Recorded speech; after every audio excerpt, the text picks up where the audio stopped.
Nowruz is not like a religious event or celebration. So Nowruz has been celebrated for many, many years ago, even before the Islam. So I think that is the one thing we can gather everyone together. So all the Persian, all the Afghans, who they celebrate, they can gather together. It just brings the unity between these people. Hi, my name is Samuel Luak, and I would like to welcome you to the Love a Stranger podcast. I'm joined today by Fatemeh, Daniel, Jonathan. Today we are focusing on Nowruz, the Persian New Year. Rooted in ancient traditions, Nowruz marks the arrival of spring and symbolizes new beginning. For our guest today, this festival holds deep significance. We're excited to explore the traditions and customs that make Nowruz so special. Join us as we discover more about this colorful celebration, its history, and what it can teach us about welcoming others with open arms.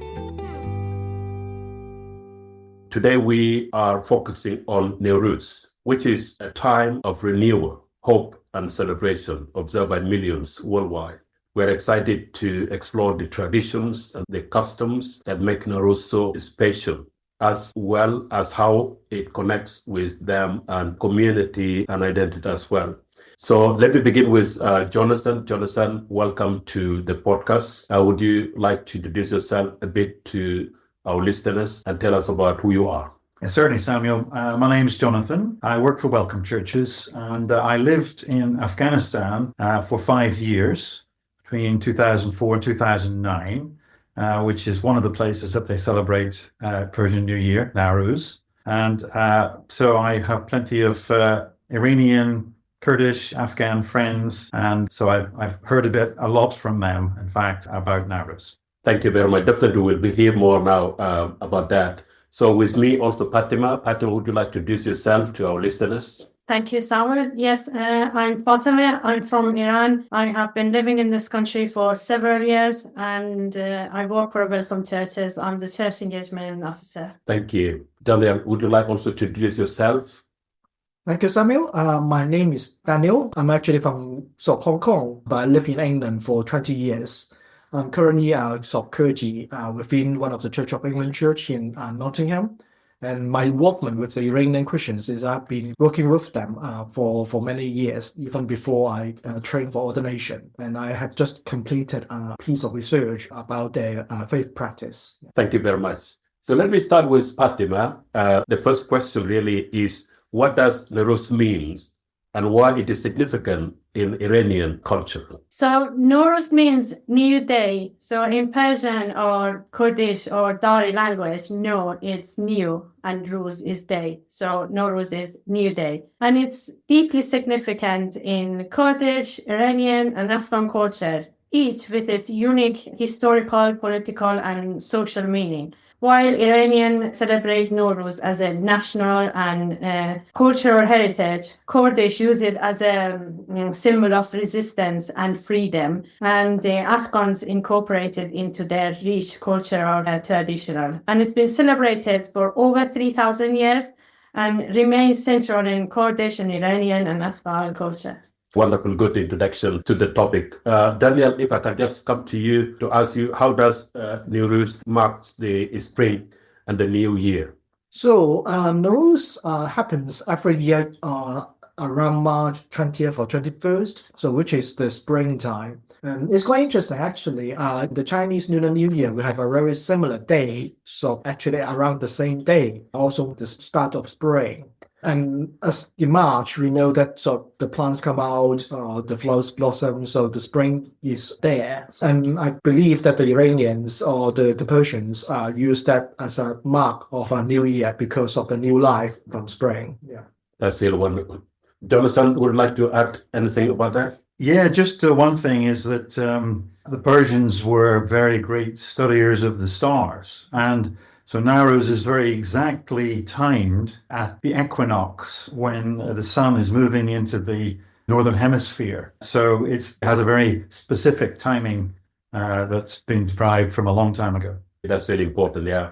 So, Fatemeh, I come back to you again. So, how is Nowruz celebrated in Iran? What do people do? So to celebrate Nowruz, there are some preparation. So pre-Nowruz day, people will do Khaneh, which means shaking your house and cleaning deeply your house. And they believe they remove the bad luck and prepare for the fresh start and the new year. And then they celebrate the last Tuesday before Nowruz as a Charsham Suri, which we will talk about it later on. And then on Nowruz days, they will prepare the Hafsin table and night before or the day before. But in past, the Hafsin table were very simple, but nowadays very beautiful. I take long, maybe people will prepare it for 2 days ago. But they will have the Hafsin table and they will gather around all their family members. And that exact time, which is the Tahvil Sal, which is the exact moment of the new year, which every year is different. So this year, I think, is 9 a.m. for the UK time and around 12:30 in Iran. So they will gather around the Hafsin table, and then in that time, maybe grandparents or the oldest in the family, they will pray for the family or they have a blessing for each member of the family. And after that, they will exchange the gift. And most of the time, the oldest will give a gift to youngest. And then this celebration is for 13 days. And at the 13 days of Nowruz, which is known as a Sizdabadar, is the National Picnic Day, where Iranians spend time outdoors and release their sabza into running water, which symbolizing letting go of the past year's negativity. Jonathan, would you like to add anything, Fatemeh, just share, and also how it is celebrated in Afghanistan, in Afghan culture? Well, in Afghanistan, there are various things. So at the New Year kind of celebration, everybody will get new clothes if the families are able to afford them. The children love to have games. They like to play games with colored hard-boiled eggs. And they have fighting with these. They call it tukum jangi or hage jagrawal. So the person whose egg is left uncracked is the winner. And then they get to keep all the eggs. So other things that they like to have something they call Fatemeh or 7 fruits. And that is like a special kind of fruit compote that you have different fruits in it. We maybe talk more about it later, but it's a very nice kind of fruit punch that you have with it. In Afghanistan, historically, they used to have very big gathering in northern Afghanistan for Nowruz. And they have a tradition of Jahenda Bala, or going up, which is raising a pole or raising a flag at the big mazar, the big mausoleum for Ali in Mazar-e-Sharif. And so they have a big celebration for that. And they used to do things like have big games of buzkashi, where all the riders on horses will compete to pick up a heavy goat carcass and take it to the end zone. But the two teams are trying to get it off each other and fighting over this dead goat. It's very exciting to watch, I'm told. Unfortunately, nowadays, under the Taliban, anything that is deemed to be un-Islamic is not allowed. So that's the kind of things that the Afghans like to do to celebrate Nowruz. That's really wonderful. So do you also know how do Kurdish communities across different countries celebrate Nowruz? Well, I don't have so much insight into the Kurdish, but I have Kurdish friends. And for Kurdish people, Nowruz is a very big celebration. They have slightly different pronunciation. So Nowruz, or depends where you're from, as to how they would pronounce it. But they kind of celebrate the deliverance of the Kurdish people from a tyrant Haq, and they love to celebrate with lighting fires on the eve of Nowruz. They wear traditional Kurdish clothing, so things like the men wear these really, really baggy trousers. And they do Kurdish dancing. You never have anything with the Kurdish people that they don't have Kurdish dancing. They love to do that. They love to play games. And nowadays, there are more political rallies at Nowruz amongst the Kurds. So it's very much about Kurdish identity. That's a little bit rich tradition. So let me bring this question to Daniel first. What is on the Haftin table, and what does it symbolizes? Obscene table is a table particular for Nowruz, as I understand, and then have actually is the word for seven, and it is seven objects, starting with the letter sin, so which is like S in Farsi in the Persian language. And they have different things. Fatemeh probably can tell us about. So they have apples, they have fish, and some may not be with the same as well. So I think it means about prosperity and also good wishes on those tables. And I know that some of the Iranians will also put their holy books on the table. So in the past, maybe the poems of Hafiz or sort of Rumi, or there's a sort of a book called Shahriman. And nowadays, some people will put the Quran if they are still Muslims. Yeah, so there are different ways of putting those on the table. Yeah.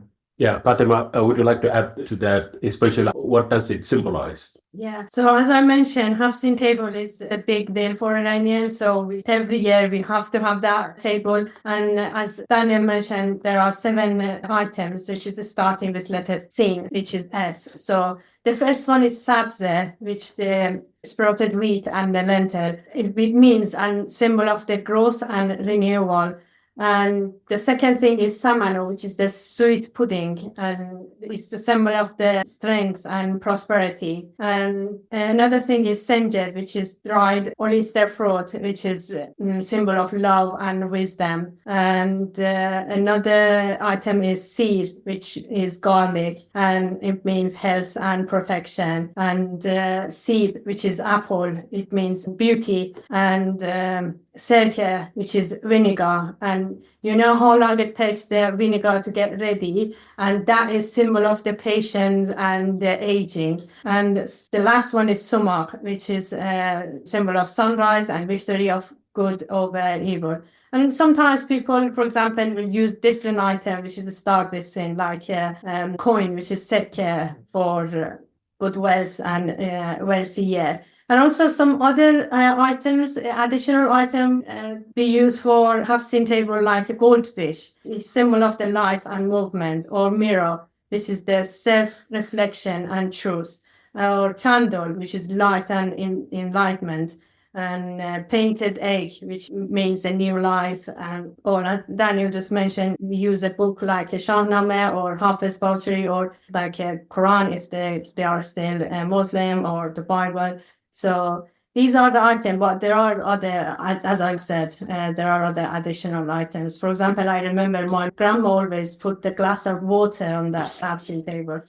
Yes, Daniel, would you like to add to that? Yeah. Some of the Iranians told me that, maybe Fatemeh also can confirm, that there's also a special meaning for the Hafsin table. I think you mentioned, Fatemeh, that people will gather around as a family on the time actually Nowruz start, and it sort of have that meaning of togetherness or sort of like reconciliation. Some people told me that actually it's a time actually forgot all the bad things and let's say sorry to each other, so reconcile. So I think there is quite another layer of meaning about sort of the Hafsin table as well. Yeah. Yes, and when we get around that table, it doesn't mean just like it's a new year and it's a tahvil sal, is like a forgiveness time. When if we had something in past year, we will forgive and we will start to speak with the people. If we had any sadness time, or we will forgive, and we will kind to each other. It's the time of to be kindness to each other as well. That's really wonderful. It is good to know the symbolism of this item, certainly food, and especially we have people who are celebrating with their friends. So now, if I can go back to Daniel as well,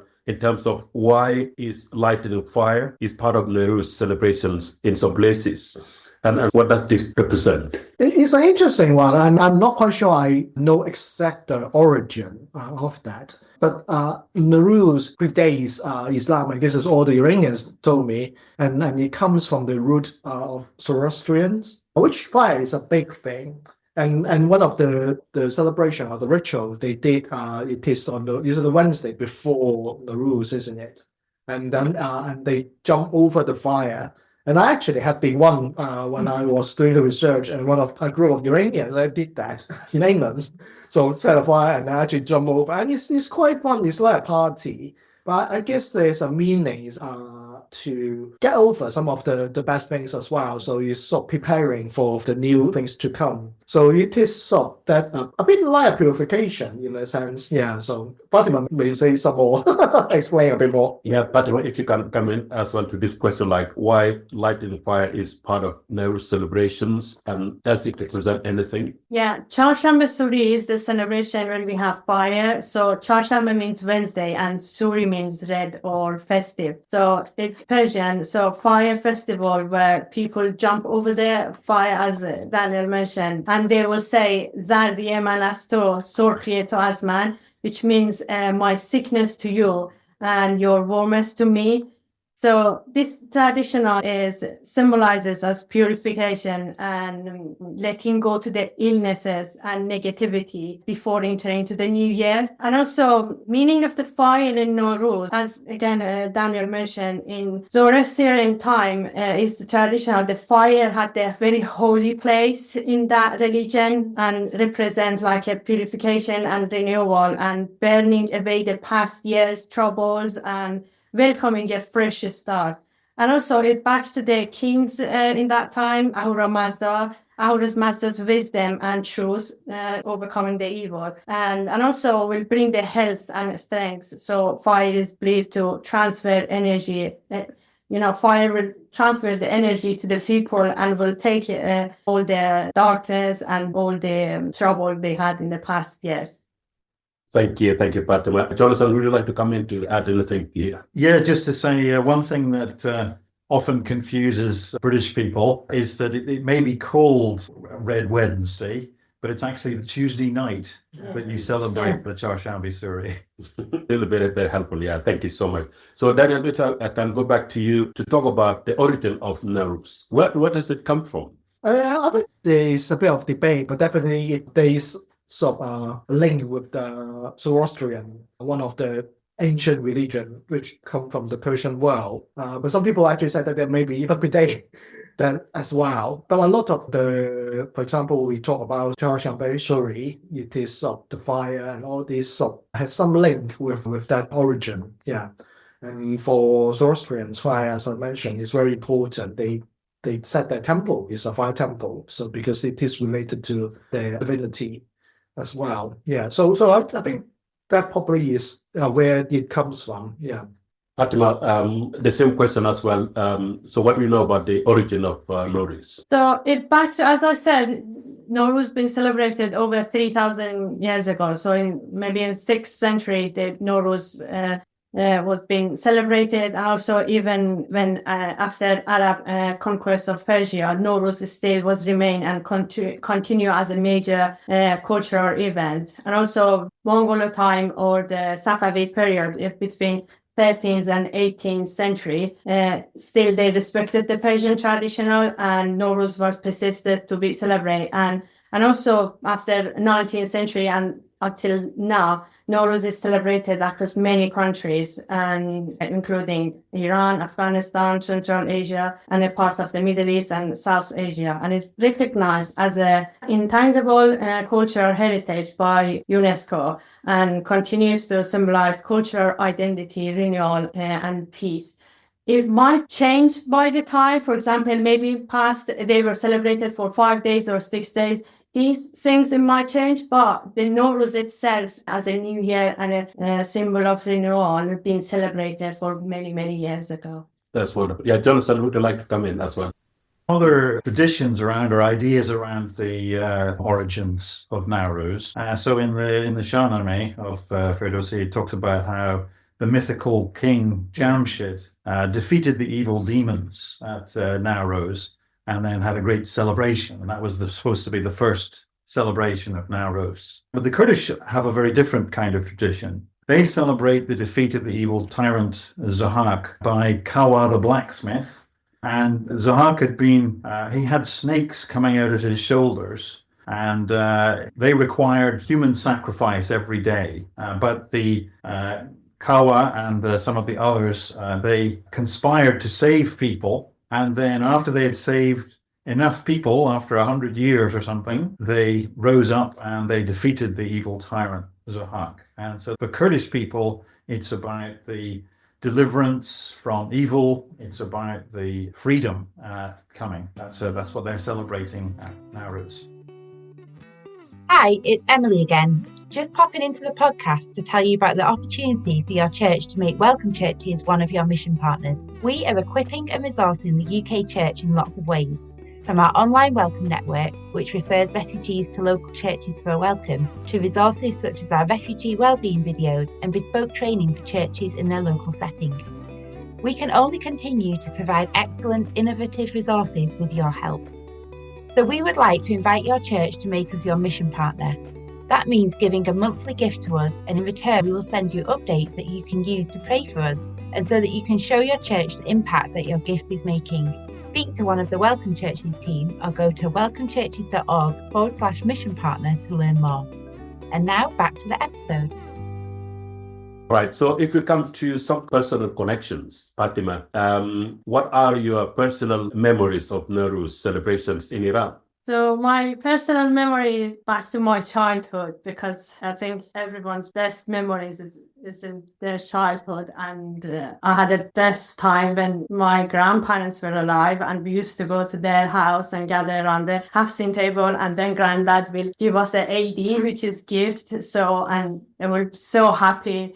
And so I think my best memory is for that time. But I have a memory when I was a child. I had a nice shiny white bag with the pink bow on it. And then I had all my ADs and gifts in that bag.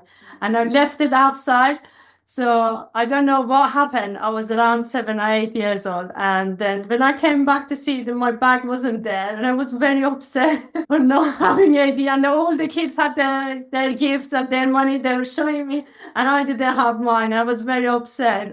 But that memory always stuck in my mind. And even it was in my old parents' house, and I remember that house very clearly. But the recent memory, so last year we celebrated in our church. We had our half-seen table, and we celebrated with our Iranian brothers and sisters and all of the friends in here. So we had a really good time and really enjoyed that we can celebrate with our friends in here in this country as well. Oh, that's beautiful. Yeah. Beautiful memories, to hear from you as well.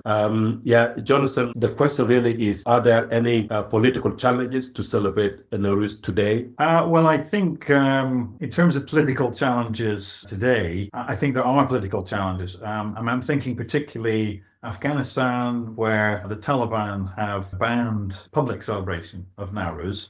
As far as I'm aware, they still allow private celebration of Nowruz. But the Taliban basically say, Nowruz is an ancient pagan holiday centered on fire worship.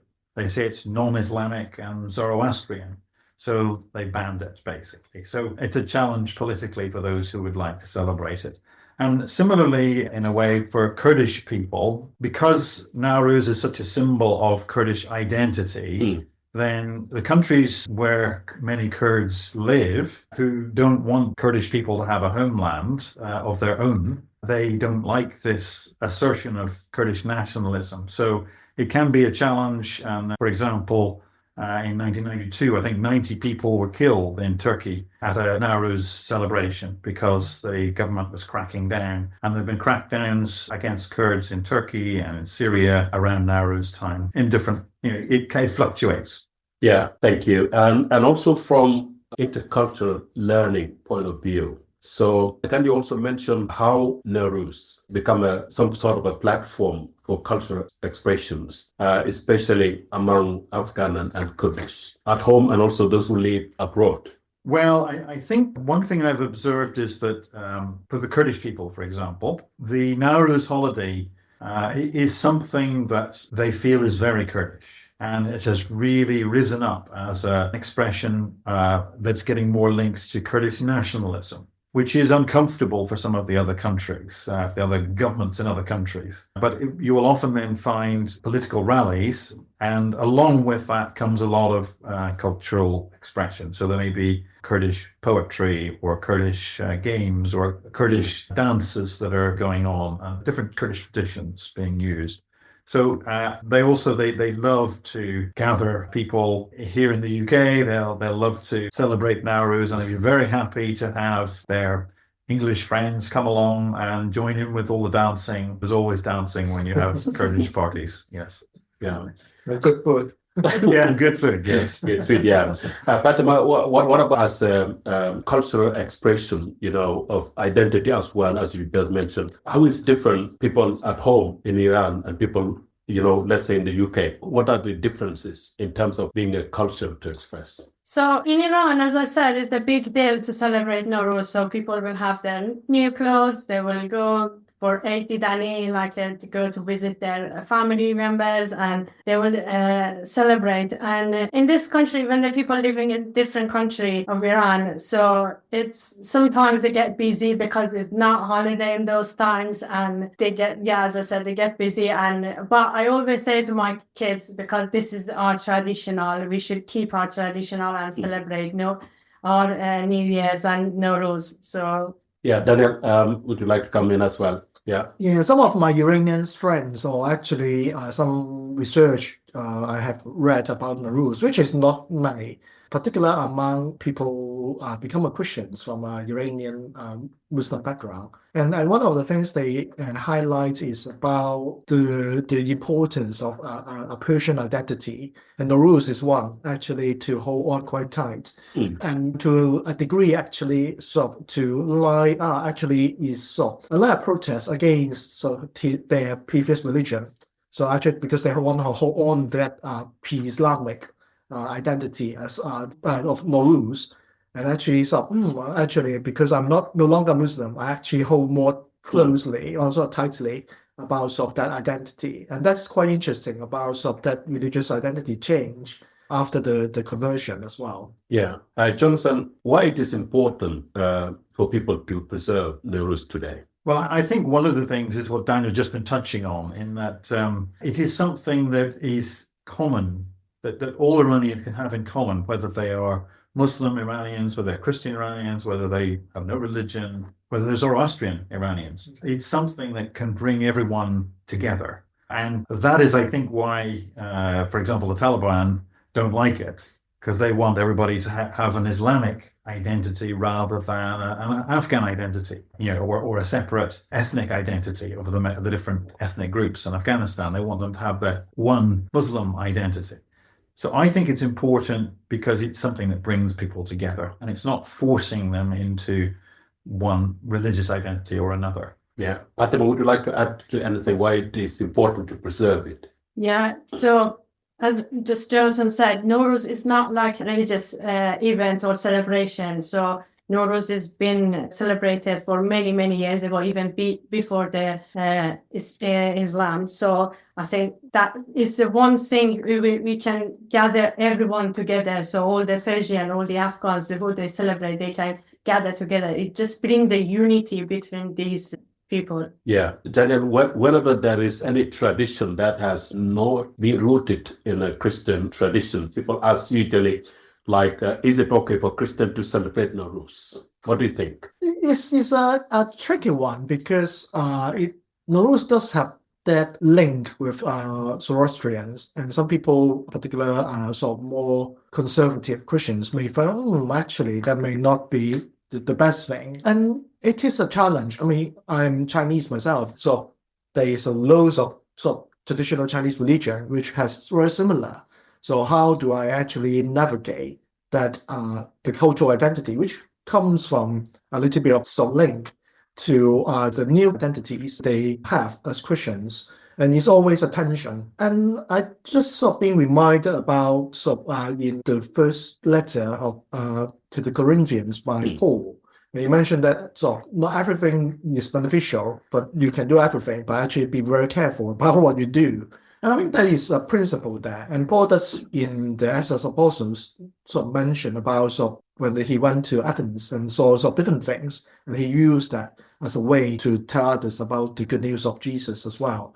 So I think we just need to be flexible in a sense, or some people may find it really difficult, but some people may actually find it really helpful. I mentioned about going to that fire jumping rituals in one of the Iranian groups in the UK. And I remember when I saw the fire on the beach, and it's very interesting to see that in Britain have a big fire bonfire to have on the beach. But when they are celebrating about, so because the New Year is coming, and actually reminds me, if you go to very more traditional churches within the Church of England, like in the Roman Catholic Church, on the Easter day, on the Easter Vigil, they actually light a fire.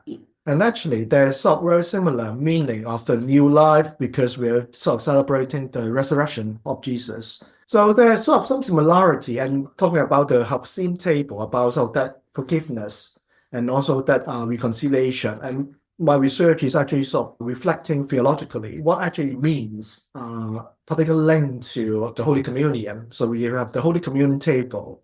It's also a table of reconciliation, a table to bring the forgiveness from God. So there are some similarities and how we actually use those similarities to help our Iranian brothers and sisters who become Christians to strengthen their faith or even actually share their faith with others. So I think that the pros and cons and the tensions, we need to be aware.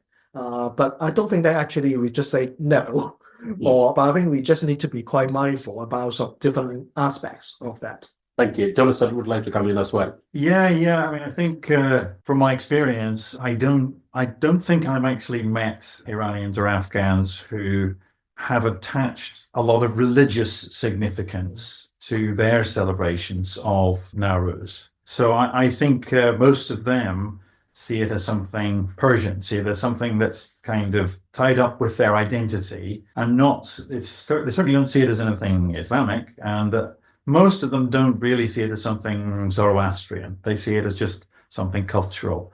So I think certainly there are many ways then that arising out of the traditions around it that Christians can celebrate Nowruz and can adapt. So, for example, Christians might like to put the Bible on the Hafsim table. Christians might like to celebrate the great deliverance that, like the Kurdish people celebrate, but they will be celebrating the great deliverance that Jesus has brought. So there's different ways that you can then adapt and celebrate in Nowruz. What about you, Fatemeh? Yeah, another memory just came to my mind just talking about the link in the Christianity and the communion table with the Hafsim table. So we used to have a Bible study group in our house, and then one year, Nowruz, New Year's was at 9 p.m. and then we had all our Christian friends in our house and our Iranian friends. So we had our special food for the New Year Eve. And then we celebrate Nowruz with our Christian friends and also our Iranian friends together, and we read Bible and we pray together. We pray for our country.